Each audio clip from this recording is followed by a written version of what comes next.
गृहमंत्रीଙ୍କ निर्देश पर एक्शन मोड्रे ओडिशा सरकार। पश्चिमबंग पर ओडिशारू तड़ीपार हेबे अनुप्रवेशकारी। गृहमंत्रीଙ୍କ निर्देश पर एक्शन मोड्रे ओडिशा सरकार। एने राजस्व मंत्री सुरेश पुजारी प्रतिक्रिया दैछन्ति। खूब शीघ्र अनुप्रवेशकारी चिन्हट करा जाई स्थानांतर कराजिबो बोली कहिसन्ति। राजस्व मंत्री कहिसन्ति जे एसआईआर काम चलीछि। जे माने प्रकृत रे भारतीय नुहंती सेमानकर भोटर तालिकारु ना काटिबार प्रक्रिया चलीछि। अनुप्रवेशकारीଙ୍କ सबुठु बड़ राज्य होछि पश्चिमबंग। सेठी एमे अनुप्रवेशकारीଙ୍କୁ तड़ीबा प्रक्रिया आरंभ होइछि। ओडिशारे थिबा 300 अनुप्रवेशकारीଙ୍କୁ पुलिस अटक रखिथिला। गृहमंत्रीଙ୍କ निर्देश पर एबे अनुप्रवेशकारीଙ୍କୁ ठाब करिबा पई सारा देश चलचंचल हेबो। ओडिशारू एवं देशरू समस्त अनुप्रवेशकारीଙ୍କୁ स्थानांतर कराजिबो। परवर्ती खबर। ओडिशा पुलिस रे बड़ नियुक्ति सुजोग 7664 पदवी रे हेबो भर्ती। ओडिशा रे पुलिस नियुक्ति को नहीं राज्य सरकार एक बड़ निष्पत्ति नैछन्ति। राज्य गृह विभाग पक्षरु जारी एक अधिकृत आदेश अनुसार कनेस्टेबल ठारू आरंभ करी सब इन्स्पेक्टर पर्यंत मोट 7664 खाली पदवीर नियुक्ति प्रक्रिया एवं Odisha uniformed services staff selection commission माध्यम कराजिबो। 4219 सिविल कनेस्टेबल एवं 2212 ओआईएसएफ कनेस्टेबल पदवी पूरण हेबो।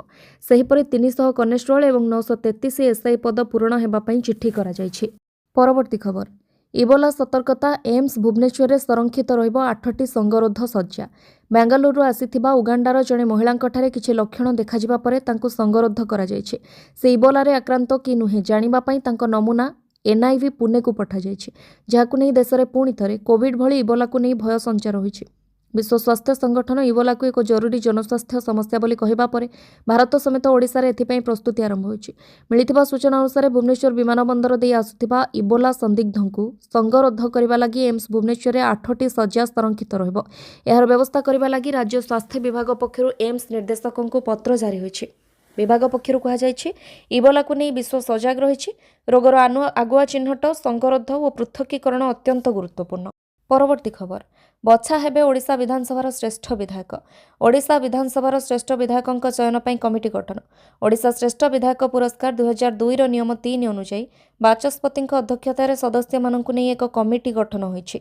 एही कमिटी विधानसभार श्रेष्ठ विधायक पुरस्कार पई मनोनीत करिवो। सूचना अनुसार बाचस्पति सुरमा पाढ़ी कमिटीर अध्यक्ष थिबा बेले उपबाचस्पति भवानी शंकर भोई, विधायक जयनारायण मिश्र, भास्कर मढ़ई, पूर्वतन विधायक अरविंद ढाली, अमर प्रसाद शतपथी और वरिष्ठ सांबादिक राजाराम शतपथी सदस्य रहिसंति। परवर्ती खबर। धार्य दर ठारू अधिक बस भड़ा नेले हेबो कार्यानुष्ठान कहिले परिवहन मंत्री। तेल दर वृद्धि जोगु 2% बस भड़ा वृद्धि होइछि। एहा सत्वे भी विभिन्न स्थानरू लोकंक ठारू मन इच्छा बस भड़ा आदाय करा जाउथबा अभियोग आसुछि। धार्य दर ठारू अधिक बस भड़ा नेले कार्यानुष्ठान नियाजिबो बोली परिवहन मंत्री विभूति भूषण जेना चेतावनी दैछन्ति। धार्य भड़ा नहीं लोकंकु सहयोग करने बस मालिक और कर्मचारी को परिवहन मंत्री अपील करिसेंति।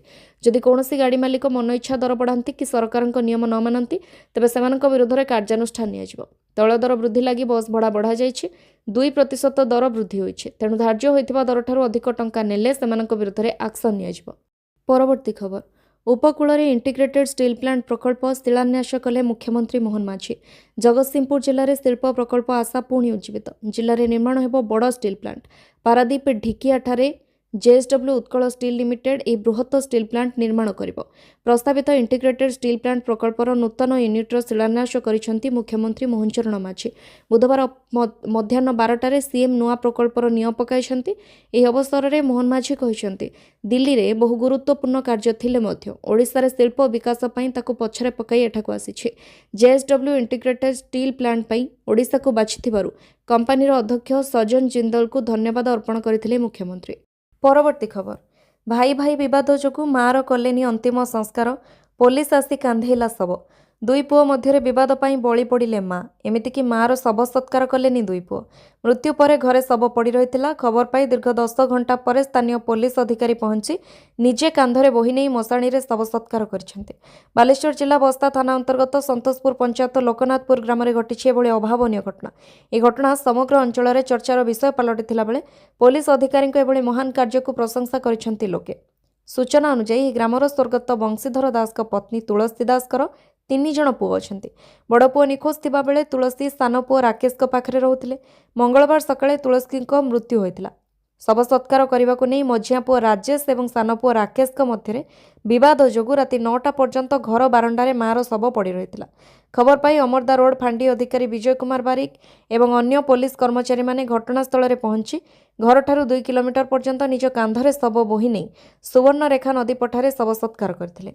परवर्ती खबर एशियान इंडोर एथलेटिक्स चैंपियनशिप आयोजन करिबो ओडिशा।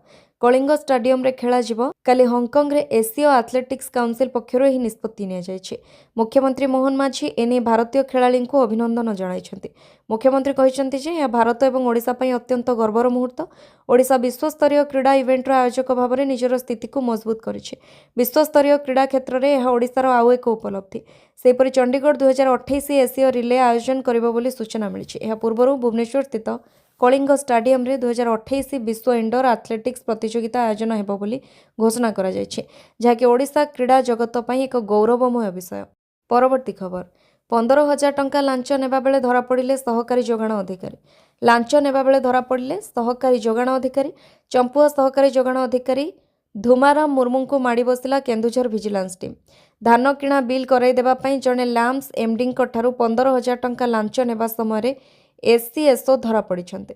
धान किणा कारोबार रे भुईपुर लैम्प एमडी हीरा मोहन नायक लाभ पाइथिबा कही एससीएसओ धुमाराम मुर्मू तांकठारू 15,000 टंका लांच दाबी करथिले। एने हीरा मोहन नायक विजिलेंस विभाग सह जोगाजोग करथिले। पूर्व योजना अनुसार काली चंपुआ जोगाण विभाग कार्यालय रे लांच टंका कारबार चलिथिला बेले विजिलेंस टीम चढ़ाऊ करी एससीएसओ को धरिछि। विजिलेंस टीम लांच टंका जबत करिथिबा सहित अधिक तदंत जारी रखिछि।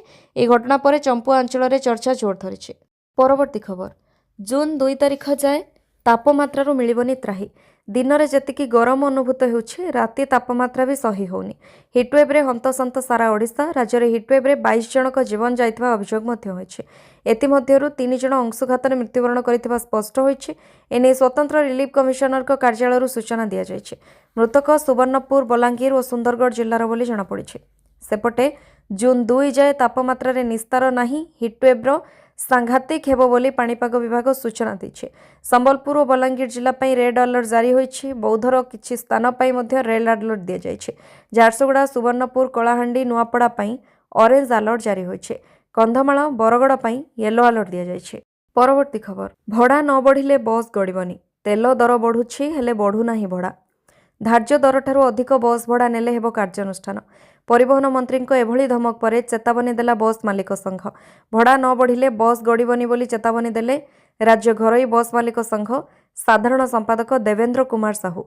से कहिसंती बस भड़ा वृद्धि पाई जे ऑटोमेटिक मेकानिज्म रो व्यवस्था रहिछि ताहा सठिक समय कार्यकारी हेउ नाही। पुणी बस भड़ा वृद्धि नहीं जो 13टी शर्त रहिछि 2016 मसीहारू से नहीं चूड़ांत निष्पत्ति मध्य हेउ नाही। एपरि स्थले बस भड़ा बाबदरे ठोस निष्पत्ति लागि सरकार अंतराय सृष्टि करुछंती। जदि एहार आशु समाधान न हुए तेबे बस चलाचल बंद रहिबो बोली चेतावनी दैछि राज्य घरोई बस मालिक संघ। एने आसंता शनिवार बस मालिक संघ बैठक डाकिछि।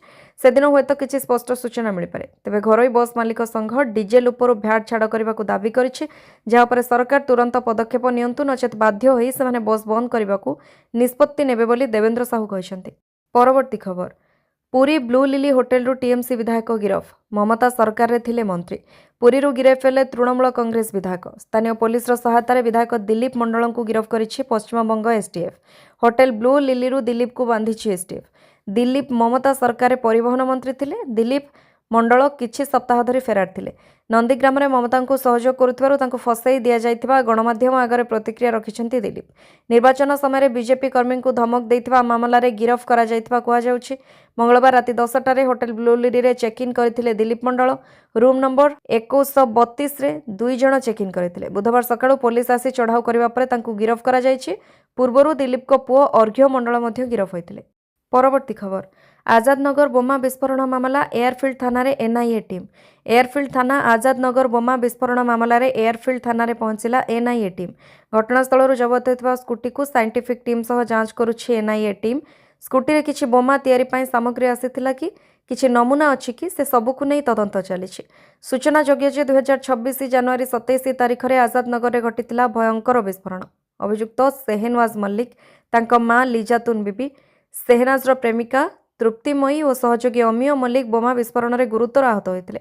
अभियुक्त सेहनाज ଓ ତାଙ୍କ ମା ଚିକିତ୍ସିତ ଅବସ୍ଥାରେ ମୃତ୍ୟୁ ଘଟିଥିଲା। ପ୍ରଥମେ ଏୟାରଫିଲ୍ଡ ଥାନା ପୁଲିସ ତଦନ୍ତ କରିଥିଲା, ପରେ ଏନ୍ଆଇଏ ନିଜ ହାତକୁ ମାମଲା ନେଇଥିଲା।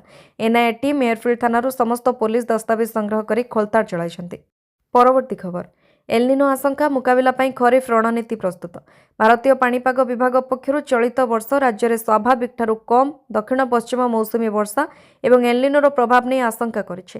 ଏହାକୁ ଦୃଷ୍ଟିରେ ରଖି ଉପମୁଖ୍ୟମନ୍ତ୍ରୀ କୃଷି ଓ କୃଷକ ସଶକ୍ତିକରଣ ଓ ଶକ୍ତି ମନ୍ତ୍ରୀ କନକବର୍ଦ୍ଧନ ସିଂହଦେଓ ବୁଧବାର ଏକ ଉଚ୍ଚସ୍ତରୀୟ ଭର୍ଚୁଆଲ ସମୀକ୍ଷା ବୈଠକର ଅଧ୍ୟକ୍ଷତା କରିଛନ୍ତି। ଏହି ବୈଠକରେ ଆସନ୍ତା ଖରିଫ 2026 ଋତୁ ପାଇଁ ବ୍ୟାପକ ଭାବରେ କୃଷି ଜରୁରୀକାଳୀନ ପରିସ୍ଥିତିର ମୁକାବିଲା ଓ ପ୍ରସ୍ତୁତି ରଣନୀତି ଉପରେ ଆଲୋଚନା କରାଯାଇଛି। ଆସନ୍ତା ଋତୁରେ ଚାଷୀଙ୍କ ସ୍ୱାର୍ଥର ସୁରକ୍ଷା ପାଇଁ ସମସ୍ତ ବିଭାଗ, ଜିଲ୍ଲା କର୍ତ୍ତୃପକ୍ଷ ଏବଂ ଗବେଷଣା ପ୍ରତିଷ୍ଠାନଗୁଡ଼ିକୁ ନିଜ ନିଜ ମଧ୍ୟରେ ସମ୍ପୂର୍ଣ୍ଣ ସମନ୍ୱୟ ରକ୍ଷା କରି କାର୍ଯ୍ୟ କରିବାକୁ ମୁଖ୍ୟମନ୍ତ୍ରୀ ଶ୍ରୀ ସିଂହଦେଓ ନିର୍ଦ୍ଦେଶ ଦେଇଛନ୍ତି। ଏଥିସହିତ ଏହାର ମୁକାବିଲା ପାଇଁ ଜିଲ୍ଲା ପ୍ରଶାସନକୁ ଅଗ୍ରିମ ବିହନ ମହଜୁଦ କରିବାକୁ ନିର୍ଦ୍ଦେଶ ଦିଆଯାଇଛି। ସେହିପରି ସ୍ୱଳ୍ପ ଅବଧି ବିଶିଷ୍ଟ କିସମ ଉପରେ ଗୁରୁତ୍ୱ ଦିଆଯାଇଛି। ସ୍ୱଳ୍ପ ଓ ମଧ୍ୟମ ଅବଧି ବିଶିଷ୍ଟ ଧାନ, ଡାଲି ଜାତୀୟ, ତୈଳବୀଜ ଏବଂ ମାଣ୍ଡିଆ ଓ କ୍ଷୁଦ୍ର ଶସ୍ୟ ମିଲେଟ୍ ବିହନ ଉପରେ ଧ୍ୟାନ ଦେବାକୁ ପରାମର୍ଶ ଦିଆଯାଇଛି। ପରବର୍ତ୍ତୀ ଖବର, ଶୁଭେନ୍ଦୁ ସରକାରଙ୍କ ଚେତାବନୀ ପରେ ବଢ଼ିଲା ଓଡ଼ିଶାର ଚିନ୍ତା। ପଶ୍ଚିମବଙ୍ଗରୁ ତଡ଼ିପାର ହେବେ ବାଂଲାଦେଶୀ ଅନୁପ୍ରବେଶକାରୀ। ଏନେଇ ଶୁଭେନ୍ଦୁ ସରକାର କଡ଼ା ଚେତାବନୀ ଦେଇଛନ୍ତି, ଯାହାକୁ ନେଇ ଓଡ଼ିଶା ସରକାରଙ୍କ ଚିନ୍ତା ବଢ଼ିଛି। ପଶ୍ଚିମବଙ୍ଗରୁ ଅନୁପ୍ରବେଶକାରୀଙ୍କୁ ବିତାଡ଼ିତ କରାଗଲେ ସେମାନେ ଓଡ଼ିଶାରେ ପ୍ରବେଶ କରିବା ନେଇ ଆଶଙ୍କା କରାଯାଉଛି। ସୂଚନା ଅନୁଯାୟୀ ପଶ୍ଚିମବଙ୍ଗ ମୁଖ୍ୟମନ୍ତ୍ରୀ ଶୁଭେନ୍ଦୁ ଅଧିକାରୀ ମଙ୍ଗଳବାର ବାଂଲାଦେଶୀମାନଙ୍କୁ ରାଜ୍ୟ ଛାଡ଼ି ଯିବାକୁ ଚେତାବନୀ ଦେଇଛନ୍ତି। ସେ କହିଛନ୍ତି, ରାଜ୍ୟରେ ବେଆଇନ ଭାବେ ରହୁଥିବା ବାଂଲାଦେଶୀମାନେ ଯେତେ ଶୀଘ୍ର ପାରିବେ ସ୍ୱେଚ୍ଛାକୃତ ଭାବେ ରାଜ୍ୟ ଛାଡ଼ିବା ଦରକାର। ଅନୁପ୍ରବେଶକାରୀଙ୍କୁ ପଶ୍ଚିମବଙ୍ଗ ସରକାର ଆଉ ଜେଲ୍ ପଠାଇ ରୁଟି ଖୁଆଇବୁ ନାହିଁ। ସେମାନେ ଆମର ଜ୍ୱାଇଁ ନୁହନ୍ତି। ସେମାନଙ୍କ ପଛରେ ଦେଶବାସୀ ଦେଉଥିବା ଟିକସ ଅର୍ଥକୁ ବ୍ୟବହାର କରାଯିବ ନାହିଁ। ତେବେ ଏହି ଚେତାବନୀ ପରେ ପଶ୍ଚିମବଙ୍ଗରେ ରହି ଆସୁଥିବା ବାଂଲାଦେଶୀ ଏବେ ଓଡ଼ିଶା ମୁହାଁ ହୋଇପାରନ୍ତି ବୋଲି ଆଶଙ୍କା କରାଯାଉଛି। ପରବର୍ତ୍ତୀ ଖବର, ବ୍ରହ୍ମପୁର ପୁଲିସର ଜିରୋ ଟଲରାନ୍ସ, ପେସାଦାରଙ୍କ ଉପରେ ନଜର। ରାଜ୍ୟରେ ଆଇନ ଶୃଙ୍ଖଳାକୁ ନେଇ ପୁଲିସ ମହାନିର୍ଦ୍ଦେଶକଙ୍କ ନିର୍ଦ୍ଦେଶ ପରେ ଆକ୍ସନ ମୋଡରେ ବ୍ରହ୍ମପୁର ପୁଲିସ ସପ୍ତାହକ ଭିତରେ 5 ଜଣ ଅପରାଧୀଙ୍କୁ ଏନକାଉଣ୍ଟର କରିଛି। ଏହାସହ ଜିଲ୍ଲା ପୁଲିସ କାର୍ଯ୍ୟାଳୟରେ ଆଇନ ଶୃଙ୍ଖଳାକୁ ନେଇ ଏକ ଗୁରୁତ୍ୱପୂର୍ଣ୍ଣ ବୈଠକ ହୋଇଛି। ବୈଠକରେ ବ୍ରହ୍ମପୁର ଏସ୍ପି ଡକ୍ଟର ସରବଣା ବିବେକ ଏମ୍ ସିଧା ବାର୍ତ୍ତା ଦେଇଛନ୍ତି, ଅପରାଧ ଓ ଅପରାଧୀକୁ ଜିରୋ ଟଲରାନ୍ସ। କୌଣସି ପ୍ରକାର ଅପରାଧକୁ ବରଦାସ୍ତ କରାଯିବ ନାହିଁ। ପେସାଦାର ଅପରାଧୀଙ୍କ ଉପରେ ନଜର ରଖିବାକୁ ବୈଠକରେ ନିର୍ଦ୍ଦେଶ ଦିଆଯାଇଛି। ବୈଠକରେ ସମସ୍ତ ବରିଷ୍ଠ ଅଧିକାରୀ ଓ ଥାନା ଆଇଆଇସି ସାମିଲ ହୋଇଛନ୍ତି। ପେସାଦାର ଅପରାଧୀଙ୍କ ତାଲିକା ପ୍ରସ୍ତୁତ କରିବାକୁ ସବୁ ଥାନା ଆଇଆଇସିଙ୍କୁ ନିର୍ଦ୍ଦେଶ ହୋଇଛି। ପେସାଦାର ଅପରାଧୀମାନେ ଥାନାରେ ହାଜିରା ଦେବେ ଏବଂ ସେମାନଙ୍କ ପ୍ରତ୍ୟେକ କାର୍ଯ୍ୟ ଉପରେ ପୁଲିସ ନଜର ରଖିବ। ପରବର୍ତ୍ତୀ ଖବର, ଇରାନରେ 11 ମାସ ଧରି ଅଟକ ଥିବା 10 ଭାରତୀୟ ନାବିକଙ୍କୁ ମୁକ୍ତ। ଜୁଲାଇରେ ଇରାନରେ ଏକ ତୈଳ ଟ୍ୟାଙ୍କରରେ ଅଟକ ରହିଥିବା 10 ଜଣ ଭାରତୀୟ ନାବିକଙ୍କୁ ନିରନ୍ତର କୂଟନୈତିକ ଆଲୋଚନା ପରେ ମୁକ୍ତ କରାଯାଇଛି ବୋଲି ମଙ୍ଗଳବାର ଭାରତୀୟ ଜାହାଜ ଚଳାଚଳ କର୍ତ୍ତୃପକ୍ଷ କହିଛନ୍ତି। ଜାହାଜ ଚଳାଚଳ ମହାନିର୍ଦ୍ଦେଶାଳୟ ଏକ ବିବୃତ୍ତିରେ କହିଛନ୍ତି ଯେ ଜୁଲାଇ 2025ରେ ଇରାନରେ ଜାସ୍କ ବନ୍ଦର ନିକଟରେ ଏମ୍ଭି ହାର୍ବର ଫିନିକ୍ସରେ ଥିବା ନାବିକମାନଙ୍କୁ ଅଟକ ରଖାଯାଇଥିଲା, ଗିରଫ କରାଯାଇଥିଲା ଓ କାରାଗାରରେ ରଖାଯାଇଥିଲା। ସେହି ନାବିକମାନଙ୍କୁ ବର୍ତ୍ତମାନ ମୁକ୍ତ କରାଯାଇଛି। ସେମାନଙ୍କୁ ଶୀଘ୍ର ଭାରତ ଫେରାଇ ଆଣିବା ପାଇଁ ଆବଶ୍ୟକ ବ୍ୟବସ୍ଥା କରାଯାଉଛି। ପରବର୍ତ୍ତୀ ଖବର, ଗୁଜରାଟ ଉପକୂଳରୁ ପାକିସ୍ତାନୀ ସମ୍ବନ୍ଧିତ ଜାହାଜରୁ 1000 କୋଟି ଟଙ୍କାର କୋକେନ୍ ଜବତ। Gujarat anti terrorism squad ATS ଏବଂ ଭାରତୀୟ ତଟରକ୍ଷୀ ବାହିନୀ ମିଳିତ ଭାବେ କଚ୍ଛ ଉପକୂଳରୁ 1000 କୋଟି ଟଙ୍କା ମୂଲ୍ୟର 100 କିଲୋଗ୍ରାମରୁ ଅଧିକ କୋକେନ୍ ଜବତ କରିଥିବା ଜଣାପଡ଼ିଛି। ପାକିସ୍ତାନର ପୋର୍ଟ କାସିମ୍ରୁ ଏହି ଅଞ୍ଚଳରେ ପହଞ୍ଚିଥିବା ଏକ ୟୁରୋପୀୟ ଜାହାଜକୁ ସୁରକ୍ଷା ଏଜେନ୍ସିମାନେ ଅଟକାଇବା ଓ ଚଢ଼ାଉ କରିବା ପରେ ଏହି ଜବତ କରାଯାଇଥିଲା। ଏହି ଘଟଣାରେ ଜଣେ ବ୍ୟକ୍ତିଙ୍କୁ ଗିରଫ କରାଯାଇଛି ବୋଲି ସୂତ୍ରରୁ ଜଣାପଡ଼ିଛି। ପରବର୍ତ୍ତୀ ଖବର, ଶୀଘ୍ର ଚାଲିବ ପ୍ରଥମ ହାଇଡ୍ରୋଜେନ୍ ଟ୍ରେନ୍। ସ୍ୱଦେଶୀ ଜ୍ଞାନକୌଶଳରେ ବିକାଶ କରାଯାଇଥିବା ଦେଶର ପ୍ରଥମ ହାଇଡ୍ରୋଜେନ୍ ଟ୍ରେନ୍ ଖୁବ୍ ଶୀଘ୍ର ହରିୟାଣାର ଜିନ୍ଦ ସୋନିପତି ସେକ୍ସନରେ ଚାଲିବ। ଏହି ଟ୍ରେନ୍ରେ 10ଟି ଡବା ଓ 1200 କିଲୋୱାଟ୍ର ଇଞ୍ଜିନ୍ ରହିଛି। ଏହା ଘଣ୍ଟା ପ୍ରତି 75 କିଲୋମିଟର ବେଗରେ ଗତି କରିବ। ବର୍ତ୍ତମାନ ଆମେରିକା, ଜର୍ମାନୀ, ଜାପାନ ଓ ଚୀନ ଭଳି କିଛି ହାତ ଗଣତି ଦେଶରେ ଏଭଳି ଟ୍ରେନ୍ ଚାଲୁଛି। ଖୁବ୍ ଶୀଘ୍ର ଭାରତ ସେମାନଙ୍କ କ୍ଲବରେ ସାମିଲ ହେବାକୁ ଯାଉଛି। ହାଇଡ୍ରୋଜେନ୍ ଫୁଏଲ୍ ସେଲ୍ ପ୍ରଯୁକ୍ତି ବିଦ୍ୟା ଉଦ୍ଯାନ ବ୍ୟବହାର କରି ରାସାୟନିକ ପ୍ରତିକ୍ରିୟା ମାଧ୍ୟମରେ ବିଦ୍ୟୁତ୍ ଉତ୍ପାଦନ କରିଥାଏ। ଏହି ପ୍ରକ୍ରିୟାରେ କେବଳ ଜଳୀୟ ବାଷ୍ପ ନିର୍ଗତ ହୁଏ, ତେଣୁ ଏହା ପାରମ୍ପରିକ ଜୀବାଶ୍ମ ଇନ୍ଧନର ଏକ ସ୍ୱଚ୍ଛ ବିକଳ୍ପ ହୋଇପାରିବ। ଟ୍ରେନ୍ର ନିରବଚ୍ଛିନ୍ନ ଚଳାଚଳ ପାଇଁ ହାଇଡ୍ରୋଜେନ୍ ଗଚ୍ଛିତ ରଖିବା ଲାଗି ଏକ ଭଣ୍ଡାର ବିକାଶ ହୋଇଛି। ସେଥିପାଇଁ ସମସ୍ତ ପ୍ରକାର ସୁରକ୍ଷା ପଦକ୍ଷେପ ଗ୍ରହଣ କରାଯାଇଛି। ଯେକୌଣସି ପ୍ରକାର ଅପ୍ରୀତିକର ପରିସ୍ଥିତିର ମୁକାବିଲା ପାଇଁ ମଧ୍ୟ ପ୍ରସ୍ତୁତି ହୋଇଛି। ପରବର୍ତ୍ତୀ ଖବର, ଆସାମ ବିଧାନସଭାରେ ପାରିତ ହେଲା ୟୁସିସି ବିଲ୍। ନାଗରିକ ସଂହିତା ବିଲ୍କୁ ନେଇ ଆସାମ ସରକାରଙ୍କ ବଡ଼ ନିଷ୍ପତ୍ତି। ଆସାମ ବିଧାନସଭାରେ ଐତିହାସିକ ସମାନ ନାଗରିକ ସଂହିତା ବିଲ୍ ପାରିତ ହୋଇଛି। ଏହି ବିଲ୍ ଉତ୍ତରାଖଣ୍ଡ ଏବଂ ଗୁଜରାଟ ପରେ ଆସାମ ଦେଶର ତୃତୀୟ ରାଜ୍ୟ ଭାବେ ଏହି ଆଇନକୁ ମଞ୍ଜୁରୀ ଦେଇଛି। ବିରୋଧୀ ଦଳଗୁଡ଼ିକ ଗୃହରେ ପ୍ରବଳ ହଟ୍ଟଗୋଳ ସତ୍ତ୍ୱେ ସରକାର ଏହି ବିଲ୍କୁ ସଫଳତାର ସହିତ ପାସ୍ କରାଇଛନ୍ତି। आसाम यूसीसी बिल्रे बहु विवाह को संपूर्ण निषेध करा जायछि। लिव इन रिलेशनशिप रो पंजीकरण को बाध्यतामूलक करा जायछि। विवाह पई पुरुषक सर्वनिम्न बयस 21 एवं महिलांक पई 18 वर्ष धार्य होइछि। तेबे आसामर सांस्कृतिक विविधता को रक्षा करिबा पई एही आईन राज्य रे रहुतिबा अनुसूचित जनजाति एसटी मानक पई लागू हेबो नाही।